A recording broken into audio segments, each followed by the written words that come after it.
कल लोकतंत्र की परीक्षा का दिन है और परीक्षा का दिन है चुनाव आयोग का भी और प्रशासनिक मशीनरी का भी। इस संदर्भ में मैं दो घटनाओं का जिक्र करना चाहता हूं। अमेरिका में जब ट्रंप राष्ट्रपति थे तो उन्होंने सेना अध्यक्ष को कुछ कहा और पुलिस के चीफ से कुछ कहा।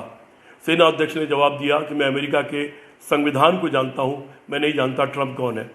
पुलिस के चीफ ने कहा कि मिस्टर ट्रंप, आपको कोई तमीज़ की बात आती हो तो मुंह खोलिए, अन्यथा मुंह बंद रखिए।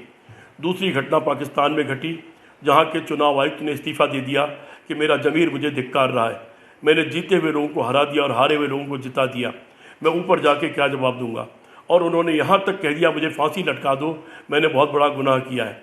ये दोनों घटनाओं का जिक्र मैं इसलिए कर रहा हूँ, इससे शायद भारत का चुनाव आयोग और भारत की प्रशासनिक मशीनरी शिक्षा लेगी।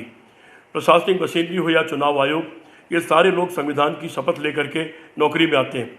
संविधान की शपथ तोड़ने पर इनको एक भी मिनट नौकरी में रहने का अधिकार नहीं है। मैं उम्मीद करता हूं कि कल अपनी संविधान की शपथ का ये पालन करेंगे और संविधान और लोकतंत्र की रक्षा करेंगे। जहां तक कल गिनती का सवाल है, गिनती के लिए इंडिया गठबंधन ने व्यापक तैयारी की है। सारे जहां गिनती होगी वो सारी जगह हमारे वॉर रूम से जुड़ी हुई हैं। सब लोग मोबाइल से लैस रहेंगे, एक एक पल के सारे समाचार हमारे पास रहेंगे। उस चुनाव की जगह से लेकर के जिले तक और प्रदेश तक और देश तक हमारी कानूनी टीपें तैयार हैं। जैसी आवश्यकता होगी कानूनी कार्रवाई की, वो कार्रवाई भी की जाएगी और राजनीतिक कार्रवाई की ज़रूरत होगी तो वो भी की जाएगी।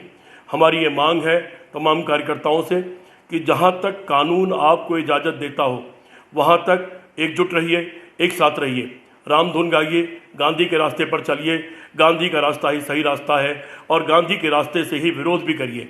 अगर आपके वोटों पर डाका पड़े, ये वोट, ये चुनाव जनता ने लड़ा है, अपनी खातिर लड़ा है, क्योंकि जनता के साथ 10 साल धोखा हुआ है। जनता किसी तरह से अपने वोट की डाके पर और बेईमानी पर किसी भी तरह से उसको स्वीकार करने को तैयार नहीं है। जनता को कतई स्वीकार नहीं है। इसलिए जनता के वोट पर डाका डालने की कोई हिम्मत भी ना करे, कोई जुर्रत भी ना करे। उचित भी यह है, लोकतंत्र जिंदा रहेगा तो भारत जिंदा रहेगा, इसका ध्यान रखें।